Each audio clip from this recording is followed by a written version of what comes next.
Welcome to the Wellness Effect. Today we're continuing our conversation about environmental wellness with Robyn Mellett, CEO of OMI Solutions. Welcome, Robyn. Thank you for being here today. Thank you for having me, Seth. It's an absolute pleasure. If you missed the last episode, you can find the full-length discussions with our guests on the YouTube channel. Robyn, you've helped a lot of sectors, specifically the mining sector, in improving their environmental sustainability.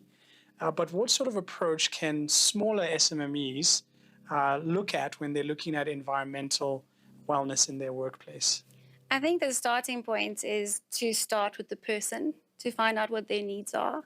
We're a small company which are growing quite fast, and we started first finding out what they needed, and then to integrate that into almost a ripple effect. You can't change something out there if you don't change it in your close periphery.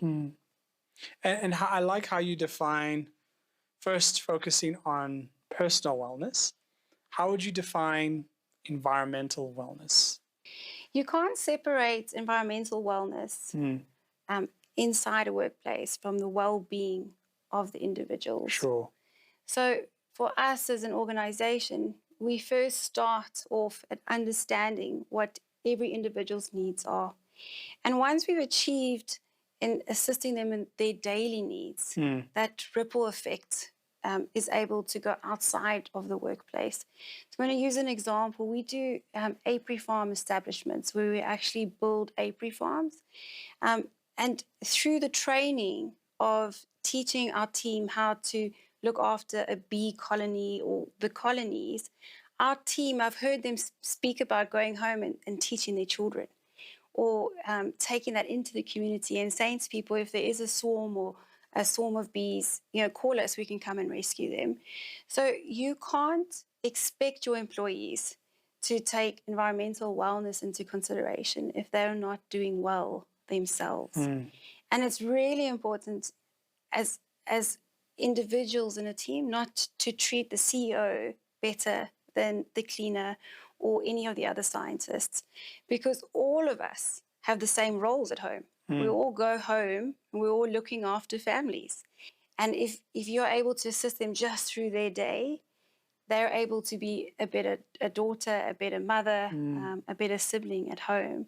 And then that rolls out, that has a ripple effect.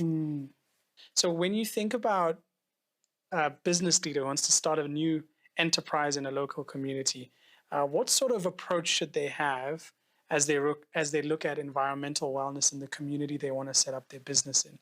I think it's really important to understand the protocols in which you must communicate with that particular community. So when we work in Zululand, we've got a typical tribal protocol where we've got to speak through the chief to the community. If we're working in the DRC, we also have different protocols to communicate, and the same as when we worked in Afghanistan. So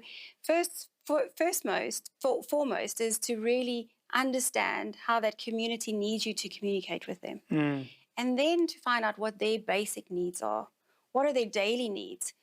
It's also important to understand what the needs of the women versus the men are, what the older women versus the younger women are, and what the older men versus the younger men are, because their needs are different.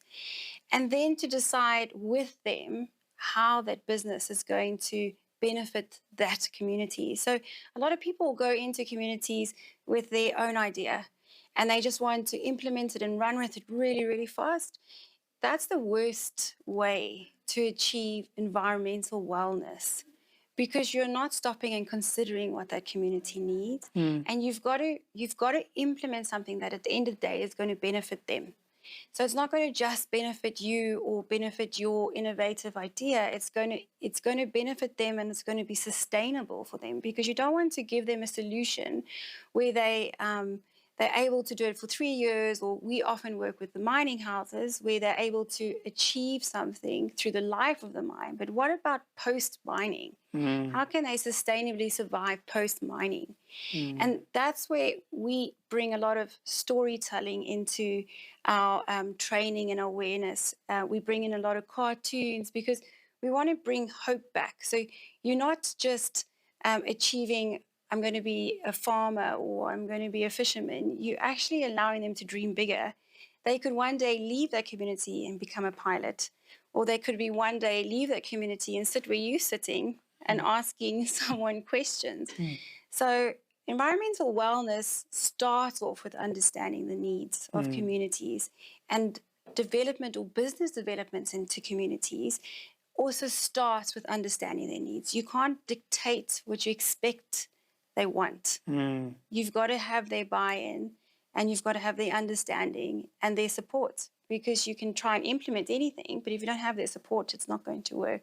That's profound, because then the business leader who's starting the business in the community starts to build relationships with individuals in the community, understands their needs, and then is able to also tailor their product or service towards the businesses or the user's needs. So often with young entrepreneurs, young people between the age of 20 and 30 have these incredible ideas, and all we need to do is nurture that idea. So we'll sit with them, and they will pitch it to us, and then we'll help them package it to put it into a bigger picture, into a sustainable picture. But that not only empowers them, it really excites us, because we're realizing that the younger generation are already 5 steps ahead of us. They just don't know how to package it. They don't know how to implement it. So we help them package it and implement it. Thank you for such an engaging conversation, Robyn. Thank you for having me, Seth. It's a pleasure. Thank you for joining us. Keep watching, and remember to subscribe. Till next time. BankMed, the medical scheme of choice for the financial services industry. The Wellness Effect is proudly brought to you by BankMed, yours in good health.